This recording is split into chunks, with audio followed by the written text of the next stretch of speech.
सच्चिदानन्दरूपाय विश्वोत्पत्त्यादिहेतवे तापत्रयविनाशाय श्रीकृष्णाय वयं नुमः। श्रीकृष्णाय वयं नुमः।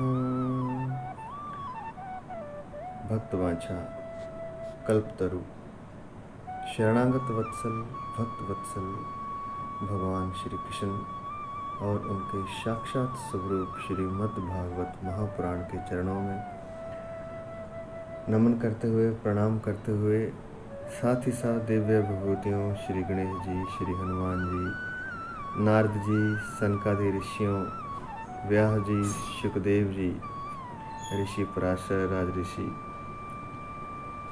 परीक्षित, विद्या की देवी माँ सरस्वती, सभी के चरणों में प्रणाम करते हुए और दिव्य विभूतियों से प्रार्थना कि वे हमारे माध्यम से कथा का प्रचार, प्रसार, संचार भक्तजनों के, रसिक जनों के, प्रेमी जनों के हृदय में करें और उनके दुखित हृदय को अमृत से सिंचित करके प्रेम से सरोबार कर दें और आनंद की तरंगें उठा दें। अथ सप्तमोऽध्यायः अर्थात 7वां अध्याय द्वितीय स्कंद का शीर्षक है भगवान के लीला अवतारों की कथा। भगवान के जितने भी अवतार हुए हैं उनकी संक्षिप्त कथा इस प्रकार से है। क्योंकि नारद जी प्रश्न पूछ रहे हैं, ब्रह्मा जी उत्तर दे रहे हैं, तो ब्रह्मा जी कहते हैं कि अनंत भगवान ने प्रलय के जल में डूबी हुई पृथ्वी का उद्धार करने के लिए समस्त यज्ञ में वराह शरीर ग्रहण किया था। अब एक प्रश्न लोग उठाते हैं कि पृथ्वी जो है वो जल में कैसे डूब सकती, क्योंकि जल पृथ्वी के अंदर है, पृथ्वी उससे बड़ी है। क्योंकि 2 हिस्से जल और तीसरा हिस्सा धरती है, तो कुल मिला के 3 हिस्से अगर बनाए जाएं तो उसके अंदर कैसे डूब सकती है। लेकिन शास्त्र क्या कहता है? शास्त्र कहता है कि जो शून्य है, जो आकाश है, प्रलय के समय वह भी जल से भर जाता, अर्थात पृथ्वी उस जल में डूबी हुई थी। यह जो आकाश दिखाई दे रहा है, यहाँ तक जल था। कहते हैं कि 7 लोक प्रलय के समय, महाप्रलय के समय जल में डूब जाते हैं। पृथ्वी की तो बात ही क्या है, चांद, तारे, सूरज आदि सब प्रलय के जल में डूब जाते हैं। तो यह पुराणों की महान धारणाएं नहीं कहेंगे, वास्तविकताएं हैं जिनको समझना थोड़ा मुश्किल होता है। हर व्यक्ति अपनी तुच्छ बुद्धि से इसे नहीं समझ सकता। तो प्रलय के जल में डूबी हुई पृथ्वी का उद्धार करने के लिए उन्होंने यज्ञ में वाराह शरीर धारण किया। यह सूर का शरीर कहते हैं, लेकिन यहाँ भी गलत समझ लेते हैं लोग। इसमें जल में रहने वाले शुक्र का है, जो कि मांस आदि नहीं खाता है, गंदगी नहीं खाता है, कीचड़ में से गंदगी नहीं बीनता, बल्कि शाक पात आदि खाता है। जल में जो पैदा होता है उसी को खाता है, उसको कहते हैं वराह। सूर्य जैसा ही होता है। तो वह शरीर भगवान ने ग्रहण किया। आदिदेव हिरण्याक्ष जल के अंदर ही लड़ने के लिए उनके सामने आया। जैसे इंद्र ने अपने वज्र से पर्वतों के पंख काट डाले थे, वैसे ही वराह भगवान ने अपनी दाढ़ों से उसके टुकड़े टुकड़े कर दिए। तो कहते हैं कि पहले पर्वत भी उड़ा करते थे, उनके पंख होते थे। अब इस बात को भी लोग झूठ मानेंगे, गलत मानेंगे। लेकिन अभी एक फिल्म आई थी, अवतार नाम से एक मूवी, जो अंग्रेज़ों ने बनाई थी और भगवान के अवतार को आधार बना करके उस मूवी का निर्माण किया गया था। तो उसमें पर्वत उड़ते हुए दिखाई देते हैं, तब हम मान जाते हैं। जब फिल्म में हमें कुछ भी दिखाई दिया जाता है तो हम मान जाते हैं। तो पर्वत उड़ा करते थे, तो पर्वतों के पंख इंद्र ने काट डाले थे। ऐसे ही भगवान ने अपने दाढ़ों से हिरण्याक्ष के टुकड़े टुकड़े कर दिए। तो यह तो था पहला अवतार। और दूसरा अवतार है उनका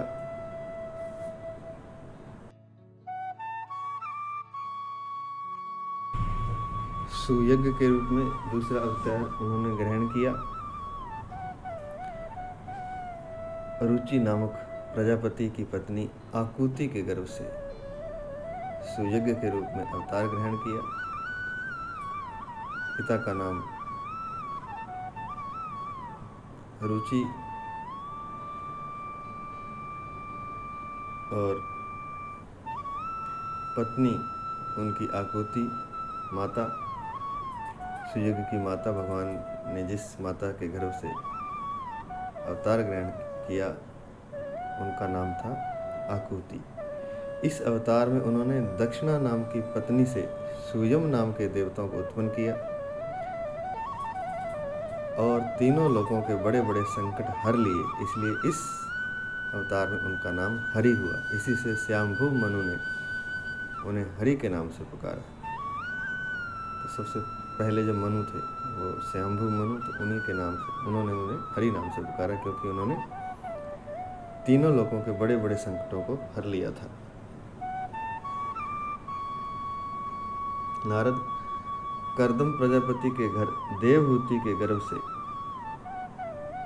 9 बहनों के साथ भगवान ने कपिल के रूप में अवतार ग्रहण किया।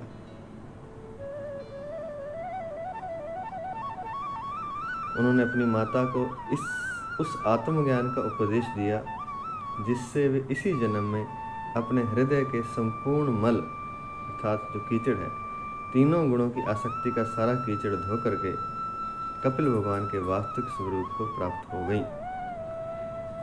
तो इस अवतार में भगवान की 9 बहनें थीं और 10वें भगवान कपिल थे, कर्दम प्रजापति के घर देवहूति के गर्भ से। और अपनी माता को ही सबसे पहले उन्होंने उपदेश दिया, जिससे कि उनकी माता अपने हृदय के मल को धो करके सारे कीचड़ को साफ करके कपिल भगवान के वास्तविक स्वरूप को प्राप्त हो गई थी।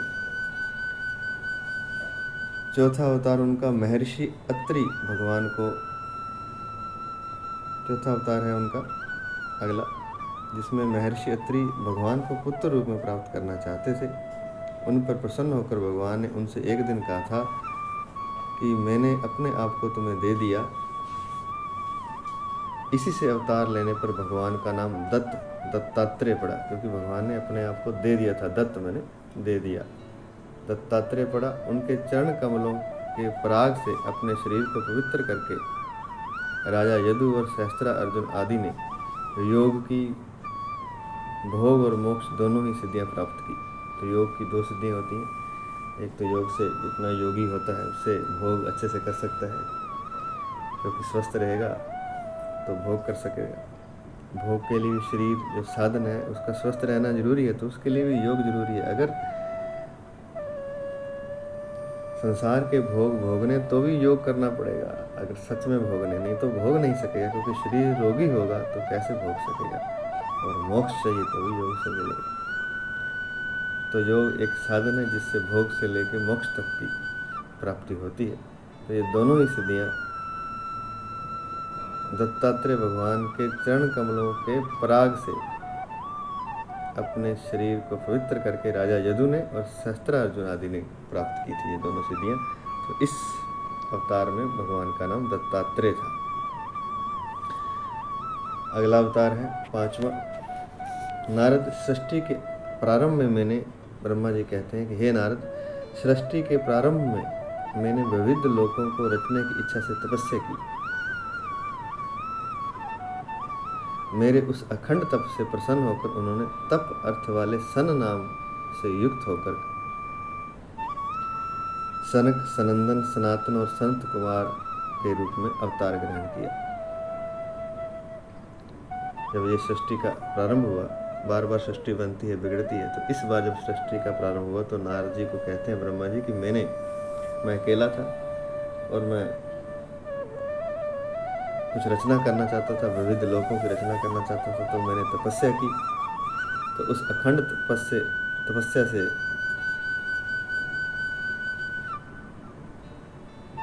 भगवान प्रसन्न हो गए। तो उन्होंने तप अर्थ वाले सन नाम से युक्त होकर, सन मैंने तप, तो 4 पुत्रों के रूप में, जिन्हें कि ब्रह्मा जी के पुत्र ही कहा जाता है, तो चारों के रूप में अवतार लिए, जिनके नाम थे सनक, सनंदन, सनातन और सनत कुमार। क्योंकि ये तप कर रहे थे ब्रह्मा जी, तो तप से पैदा हुए, लेकिन ये भगवान का अवतार है। तो उन्होंने सन अर्थ वाले, तप अर्थ वाले सन नाम से युक्त होकर के अवतार ग्रहण किया। इस अवतार में उन्होंने प्रलय के कारण पहले कल्प के भूले हुए आत्मज्ञान का ऋषियों के प्रति यथावत उपदेश किया, जिससे उन लोगों ने तत्काल परम तत्व का अपने हृदय में साक्षात कर लिया। तो जो ज्ञान भूल गए थे, क्योंकि प्रलय में सब कुछ समाप्त हो जाता है, जैसे मृत्यु में सब कुछ समाप्त हो जाता है, ऐसे प्रलय में सब कुछ समाप्त हो जाता है। तो हर कल्प में बार बार जन्म होता है, बार बार सृष्टि बनती है। तो पिछले कल्प का जो भूला हुआ आत्मज्ञान था, उसका उपदेश भगवान ने दिया ऋषियों को, और ऋषियों ने तत्काल परम तत्व का अपने हृदय में साक्षात्कार कर लिया। ये ऋषि कौन है? सनक, सनंदन, सनातन और सनत कुमार। धर्म की पत्नी अगला अवतार है, छठा। धर्म की पत्नी दक्ष कन्या मूर्ति के गर्भ से वे नर नारायण के रूप में प्रकट हुए। उनकी तपस्या का प्रभाव उन्हीं के जैसा है। इंद्र की भेजी हुई काम की सेना अप्सराएं उनके सामने जाते ही अपना स्वभाव खो बैठी। वे अपने हाव भाव से उन आत्म स्वरूप भगवान की तपस्या में विघ्न नहीं डाल सकी। तो अगला अवतार उन्होंने नर नारायण के रूप में लिया, छठा, जिससे कि 2 रूप में, नर और नारायण के रूप में 2 लोगों के रूप में अवतार लिया। और अप्सराएं भेजी इंद्र ने, लेकिन वे अपने हाव भाव से आत्मस्वरूप भगवान की तपस्या में विघ्न नहीं डाल सकी, क्योंकि उनकी तपस्या का प्रभाव जो था वो भगवान के जैसा ही था। इसलिए अगला अवतार है 7वां। हे नारद, शंकर आदि महानुभव अपनी रोष भरी दृष्टि से कामदेव को जला देते हैं, परंतु अपने आप को जलाने वाले ऐसा है क्रोध को वे नहीं जला पाते। वही क्रोध नर नारायण के निर्मल हृदय में प्रवेश करने के पहले ही डर के मारे कांप जाता है, फिर भला उनके हृदय में काम का प्रवेश तो हो ही कैसे सकता है। कहने का तात्पर्य यह है कि शंकर आदि इतने शक्तिशाली हैं भगवान शंकर कि कामदेव को भी भस्म कर देते हैं। भोग की जो इच्छा है, काम की, स्त्री प्रसंग की जो इच्छा है, उसको शंकर भगवान जला देते हैं, परंतु क्रोध को नहीं जला सकते। लेकिन जिस क्रोध को शंकर जी भी नहीं जला सकते, वह क्रोध नर नारायण के हृदय में प्रवेश करने से पहले ही डर के मारे कांपने लगता है, फिर उनके हृदय में काम का प्रवेश तो हो ही कैसे सकता है। अपने पिता राजा उत्तानपाद के पास बैठे हुए 5 वर्ष के बालक ध्रुव को उनकी सुतोली माता सुरुचि ने अपने वचन बाणों से वेद दिया था। सब लोग इस कथा को जानते हैं। इतनी छोटी अवस्था होने पर भी वे उस गिलानी से तपस्या करने के लिए वन में चले गए।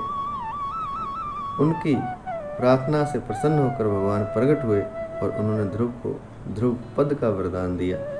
आज भी ध्रुव के ऊपर नीचे प्रदक्षिणा करते हुए दिव्य महर्षिगण उनकी स्तुति करते रहते हैं। तो आज भी ध्रुव तारा जो है वह ध्रुव लोक है और उसमें ध्रुव जी विराजमान है। सारे ऋषिगण, सारे तारागण उनकी स्तुति करते हैं, उनकी परिक्रमा करते हैं। तो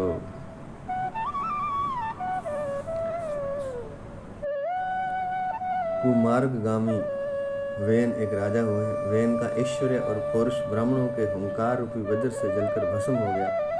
वह नरक में गिरने लगा। ऋषियों की प्रार्थना पर भगवान ने उसका शरीर का मंथन किया गया। पृथु के रूप में अवतार धारण किया। तो ये 7वां अवतार जो पृथु के रूप में धारण कर उसे नरकों से उबारा और इस प्रकार पुत्र शब्द को चरितार्थ किया। पुत्र शब्द का अर्थ ही होता है पुत्र नामक नरक से रक्षा करने वाला। तो इस अवतार में भगवान ने वेन नामक कुमारगामी राजा के यहाँ जन्म लिया और अपने ही पिता को नरकों से उबारा। पृथु के रूप में अवतार लिया था, इसलिए 7वां अवतार राजा पृथु थे। इसी अवतार में पृथ्वी को गाय बनाकर उन्होंने उससे जगत के लिए समस्त औषधियों का दोहन किया। इसी अवतार में भगवान ने पृथ्वी को गाय माता का दर्जा दिया, गाय माता के रूप में बनाया और समस्त औषधियों का दोहन किया। कहने का तात्पर्य यह है कि जो भारतीय गाय है, देसी गाय है, उसके दूध में समस्त औषधियाँ होती हैं और उसके दूध का पान करने से कोई रोग कभी लगता नहीं है। तो यह तो पृथु अवतार में भगवान कर चुके हैं। इसलिए गाय को माता कहा जाता है, पूजा जाता है भारतीय समाज में। गाय भारतीय समाज का आधार है, धुरी है, गृहस्थी का आधार है, खेती का आधार है, खेती की धुरी है और सारे बिजनेस खेती से शुरू होते हैं, इसलिए वो आधार है। लेकिन शहरी जो मानसिकता आज बन चुकी है, वहाँ जगह की कमी के कारण, समय के अभाव के कारण और पाश्चात्य संस्कृति की नकल के कारण हम इस बात को भूल गए हैं और विभिन्न रोगों से ग्रस्त हो गए हैं, दुखों से, चिंताओं से, तनाव से।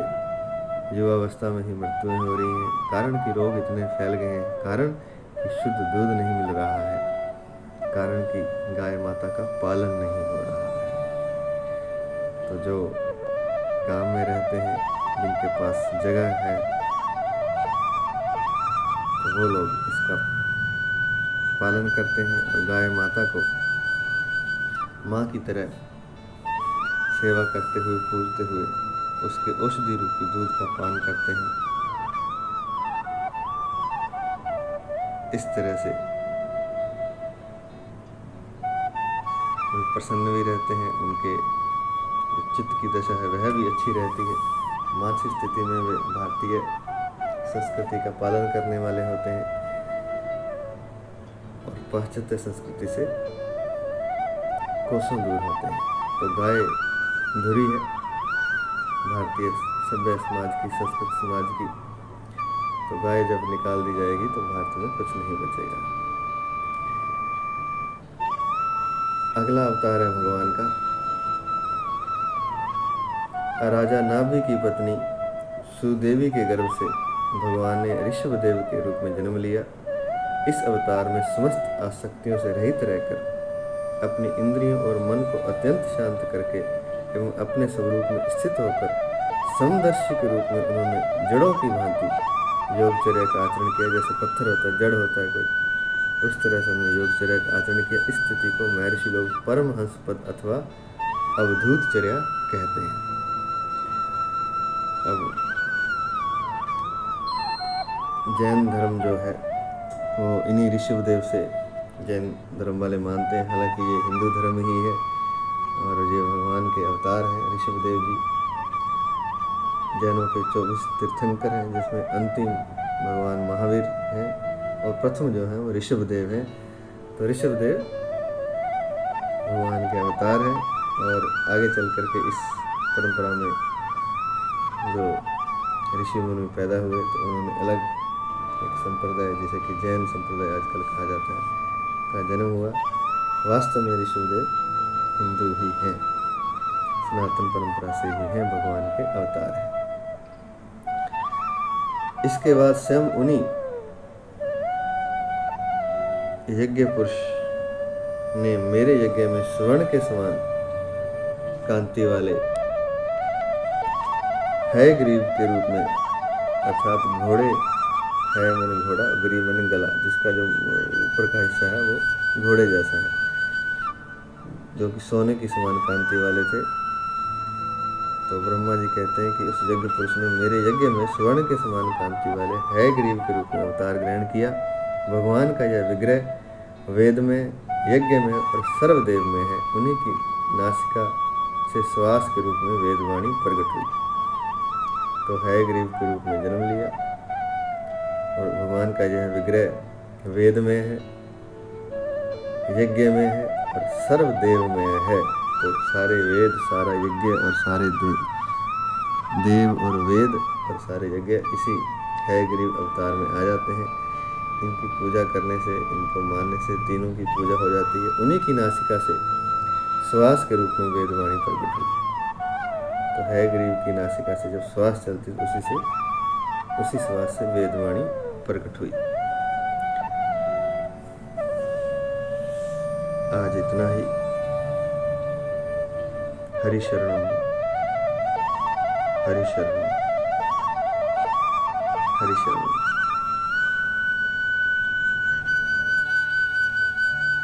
हे नाथ, हे मेरे नाथ, हे नाथ, हे मेरे नाथ, मैं कभी आपको भूलूं नहीं, ऐसी कृपा करें। अनन्य भक्ति का वरदान दें, ऐसी भगवान से प्रार्थना करते हैं। स्वास्थ्य दें, सुंदरता दें, ऐश्वर्य दें, लेकिन सबसे जरूरी है भक्ति दें। भक्ति है तो सब दें, भक्ति नहीं तो चाहे बाकी चीज़ें मत दें, लेकिन भक्ति अवश्य दें, अनन्य भक्ति दें। ऐसी हम भगवान से प्रार्थना करते हैं और भगवान के शरणागत हो जाते हैं। सबसे बड़ी बात है भगवान के शरणागत हो जाना, भगवान की शरण में चले जाना। यह कह देना कि मैं आपकी शरण में हूँ, हरि मैं जैसो तैसो तेरो, मैं जैसा भी हूँ, अच्छा हूँ, बुरा हूँ, तेरा हूँ। ऐसा ही गीता में दूसरे अध्याय के 7वें श्लोक में अर्जुन ने कहा कि मैं आपकी शरण हूँ, शिष्य से हम शादी माम तो आम प्रपन्न।